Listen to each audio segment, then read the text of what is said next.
Magandang umaga po.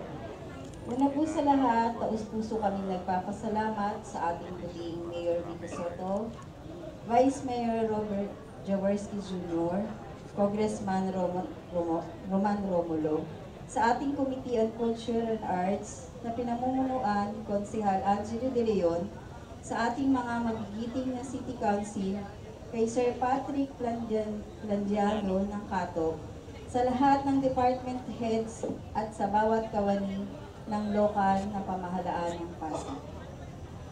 Kayo po ang nagsilbing gabay at sandigan upang maabot namin ang pagkakataong makapagsilbi at makapagbigay karangalan sa ating lungsod. Sa inyong suporta at tiwala ang naging susi upang ang aming munting grupo ay makarating sa isang malaking entablado ng MWBC o ang Malaysia World Band Competition 2025. Nais ko rin pong ipakilala ang aming kaysaysayan. Nagsimula kami noong taong 2012 bilang Kalawaan Drum and Lyre Corps, ang isang maliit na samahang komunidad.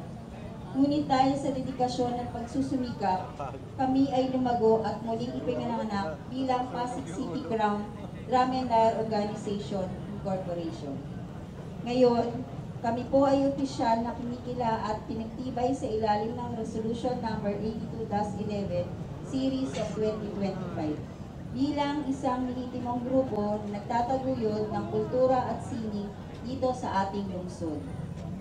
Noong lumumaw kami sa Malaysia World Band Competition sa Alor Sitar, Kedah, Malaysia, kakaunti lamang po ang aming kinatawan na binubuo lamang na eksaktong 22 participants. Ngunit sa kabila ng aming bilang, bawat tugtog, bawat galaw ay umani ng pagpuri mula sa iba't ibang lahi. Narinig po namin mismo ang salitang, "Wow, they are great performers." At "Wow, they are very talented Filipinos." Yan po ay nagmula sa iba't ibang lahi sa ibang bansa. Ito ay patuloy na ang galing ng kabataang Pilipino, lalo na ng mga Pasigueño, ay kinikilala at hinahangaan saan mang parte ng mundo. Drumline ranked 2nd out of 17 teams, Drumline Battle, overall first runner-up, best outfit champion. Winston Lance R. Maranya, Solo Color Guard International Champion, Best Outfit Champion, Solo Color Guard Overall Champion, Best Outfit Champion. Francesca Lynn S.P. De La Rosa and Winston Lance R. Maranya, Duo Color Guard International Champion, Best Outfit Champion, Duo Color Guard Overall First Runner-Up, Best Outfit Champion. The first Blue Champion Gold awardee in Drumline Battle last August 2023 in Montana Hall, Cavite. Yun po ang nakuha ng Drumline Battle po natin, which is champion po sila. Kaya bilang Pasig Crown Drum and Lyre Organization, pinangangako po namin at patuloy namin itataas ang antas ng drum and lyre sa Pasig higit pa sa musika at galaw. Ito po ay pagpapalawig ng aming kultura at sining at higit sa lahat, pagpapakita ng talento, sipag at daga ng ating mga kabataang Pasigueño. Naway magsilbi po itong inspirasyon sa bawat isa sa pagpapatuloy at pagtagkilik sa pagpapataguyod ng ating sariling kultura. Maraming salamat po. Mabuhay ang Pasig City at mabuhay ang kulturang Pilipino. Okay, pasalamatan po natin ang Pasig City Crown Drum and Lyre Organization. Sa pangunguna po ni Binibining Marcelina Fatima T. Escaliara. Palakpakan po natin.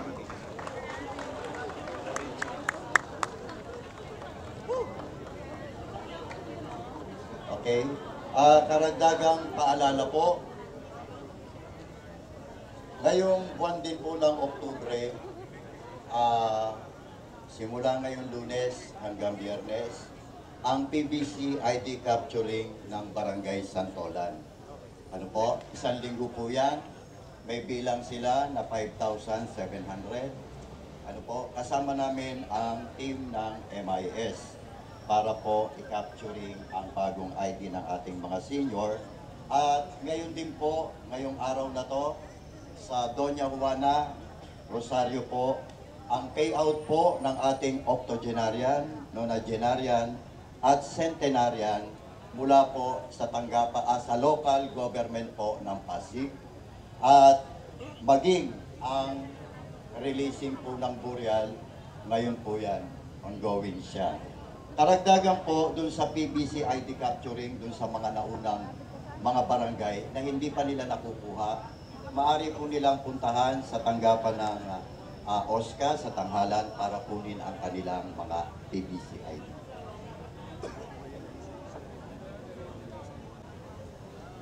Kasabay po nito, magkakaroon po tayo ng pamimigay po ng medical kit po sa ating mga senior citizen detainees po sa Pasig City Jail. At inaanyayahan po namin ang ating mga lolo at lola po na dumalo at makilahok sa celebration po ng ating elderly month na gaganapin po sa darating na ika-18 po ng Oktubre sa Rizal High School sa bahagi po ng Oval. Mula po alas 8 ng umaga hanggang alas 5 ng hapon. Para po sa kumpletong detalye, ang tabayanan po natin ang ating post sa official Facebook page po ng Pasig City Public Information Office at Pasig City OSCA. Ngayon naman po para sa pagbibigay po ng award, Pasig Lakas po, tinatawagan po namin si Miss Irish May Azuzano at si Miss Lorraine Roncales. So, isang masigla at mapagpalang umaga sa ating lahat! So, noong August 16, 2025, muling inalunsad ng ating pamahalang lungsod sa pamamagitan ng Human Resource Development Office ang Pasig Lakas 2025 City Government Employees Sports Fest. Ginanap ang opening ceremony sa Rizal High School Oval na tampok ang parada ng ating mga kawani, pagsindi ng cauldron ng mga batang Pasigueño, youth competition at panunumpa ng sportsmanship. Nagbigay ng mensahe si Mayor Vico Soto ukol sa pagkakaisa at disiplina sa sports. Nagtapos ang seremonya sa huling mensahe mula kay Ma'am Elvira Flores, tagapamuno ng Human Resource Development Office.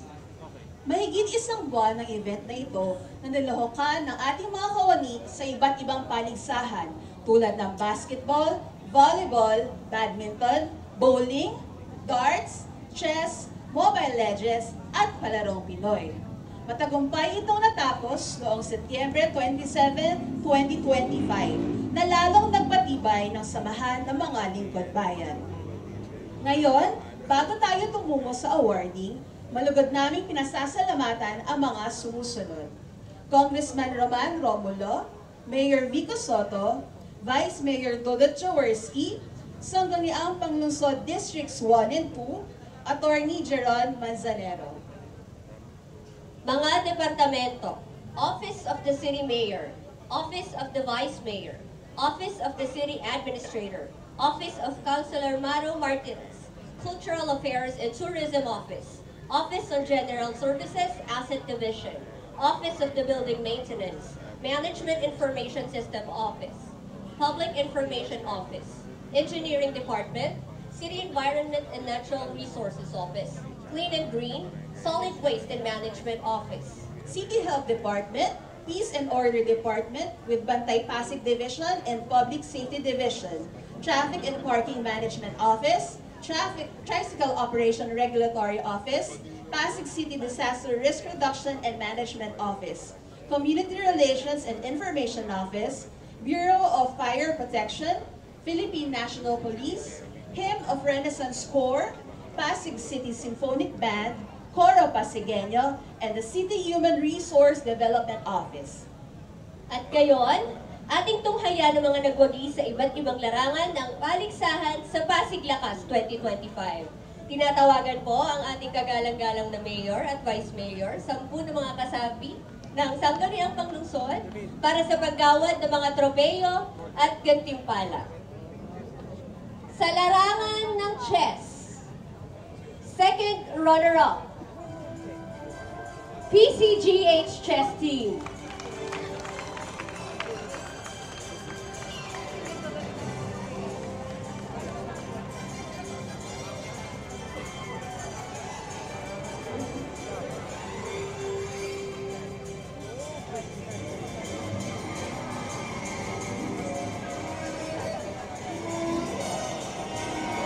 ating first runner-up, Toro Chess Team. At syempre, ang ating champion ay ang Engineering Chess Team.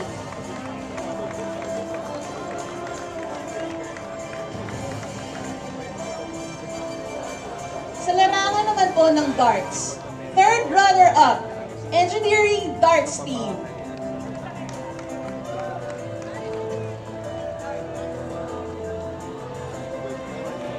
Second runner-up, Pleb Slashers.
Po, kabilang sa kanila ang ating MVP for male, Jeffrey Lubiano, at ang ating MVP for female, Jenny Salvador.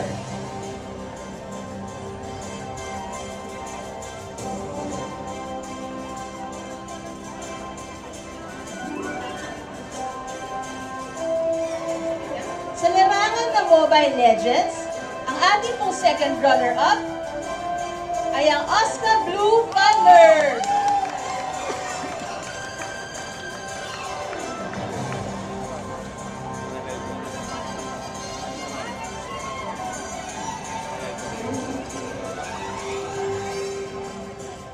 First runner-up ay ang OGS Esports.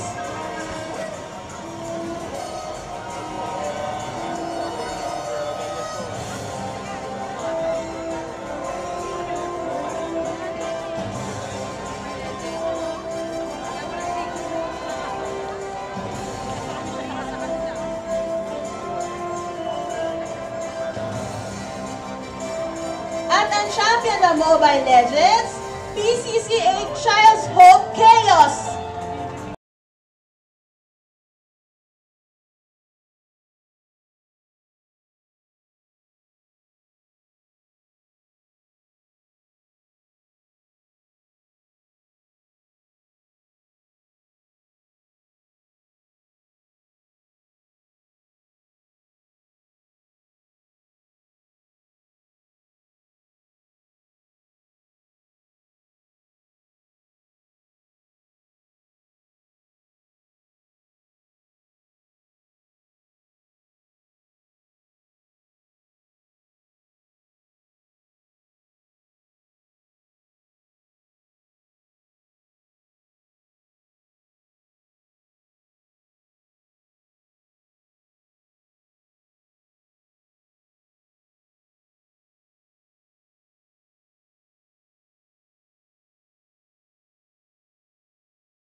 Ang ating first runner-up, OGS Women's Volleyball Team.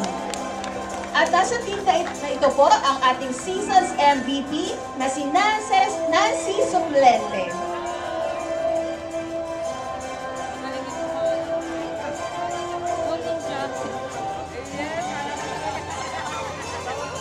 And ang ating champion naman po, ang Engineering Women's Volleyball Team. Kasama ang Finals MVP na si Mary Jill Cruz.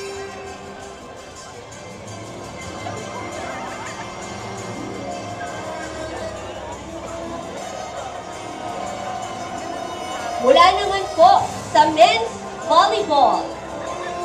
Second runner-up, PCCH Men's Volleyball Team.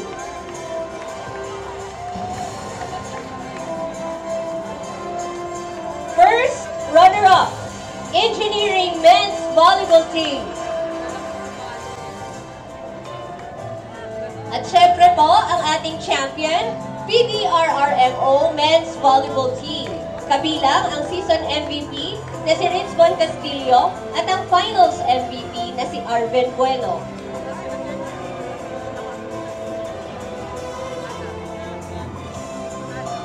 At sa larangan ng basketball, ang ating po second runner-up, Sangguniang Basketball Team.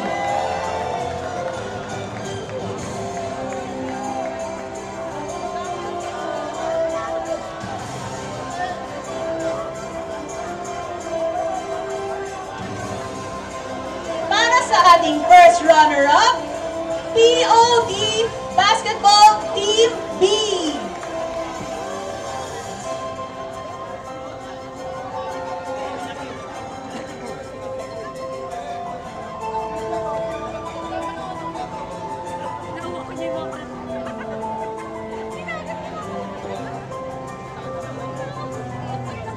At ang ating pong champion, CHD Frontliners! Kabilang mo dito ang season's MVP na si Jan Urban Samonte at ang finals MVP na si Algernon Victorino.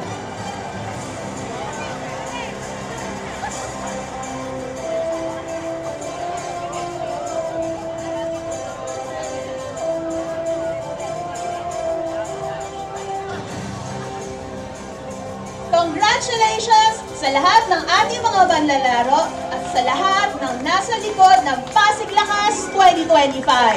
Maraming salamat po!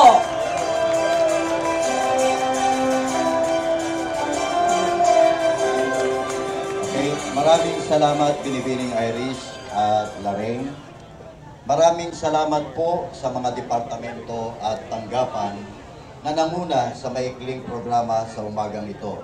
Mula po sa social, institutional sector, ako po si Ronnie Rapsing, na italagang tagapanguna sa operasyon ng OSCA. At maraming salamat din po sa Boy Scout and Girl Scout of the Philippines para sa kanilang selebrasyon ng Buwan ng Scouting. At sa ating Pasig City Symphonic Band at Cultural Affairs and Tourism Office.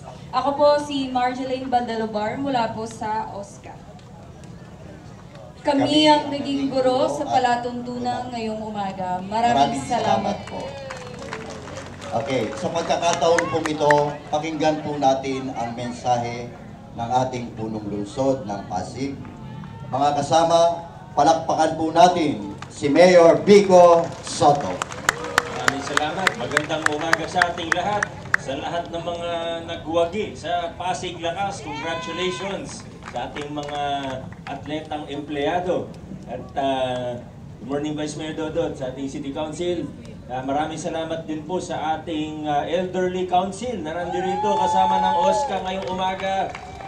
Inugunita po natin ng Elderly Month. Tuwing Oktubre, marami tayong mga activities. Tingnan nyo na lang po sa page ng OSCA at sa page ng PIO para sa mga announcements mo natin. Pero syempre ang ating Elderly Council ay lagi pong nandyan para tulungan at gabayan tayo, pati sa mga polisiya ng ating lungsod. Kinukonsulta po natin sila pagdating sa mga programa natin para sa senior citizens. Maraming salamat sa Elderly Council natin.